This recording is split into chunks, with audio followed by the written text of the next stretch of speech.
નમસ્કાર મિત્રો, આજે એક અગત્યના મુદ્દા ઉપર વાત કરવી છે. હમણાં લગભગ 2-4 વર્ષ જેવો થઈ ગયો, આપણા દેશમાં જે ઝડપથી વિકાસ થવો જોઈએ એ ઝડપથી વિકાસ થઈ નહોતો રહ્યો.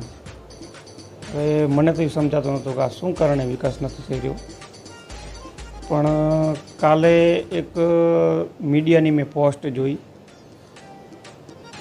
એ પોસ્ટ જોયા પછી મને ખબર પડી કે આપણા દેશનો વિકાસ શું કારણે નહોતો થઈ રહ્યો. વિકાસ ન થવાનું કારણ એવું હતું કે આપણે ઓલા તારક મહેતાના દયા ભાભી 2-3 વર્ષથી ગાયબ હતા.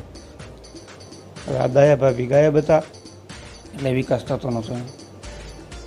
આ તો મહા મહેનતે આ મીડિયાવાળા દયા ભાભીને ગોતી આવ્યા, એટલે એમનો પહેલાં તો ખૂબ ખૂબ આભાર કે તમે આટલી મહેનત કરી દયા ભાભીને ગોતવા માટે. 2 વર્ષ લગાતાર મહેનત કર્યા પછી દયા ભાભીને તમે ગોતી આવ્યા. હવે તમે વિચારતા હશો કે દયા ભાભી અને વિકાસને શું લેવા દેવા?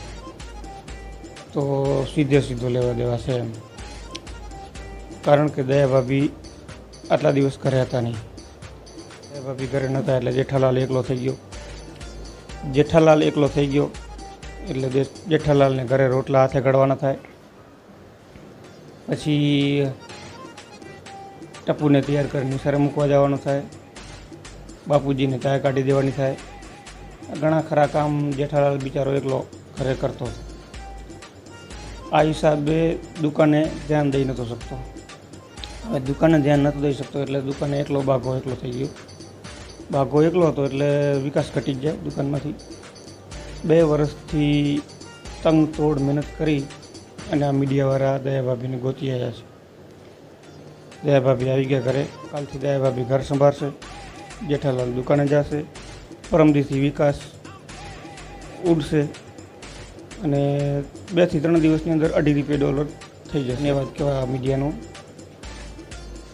કે આવી કામની ખબરો ગોતીને લઈ આવે છે, જેના હિસાબે દેશમાં મોટા પાયે વિકાસ થઈ રહ્યો છે. જો ખરેખર આ મીડિયાવાળા ના હોત ને તો આપણો દેશ આજ 150 વર્ષ પાછળ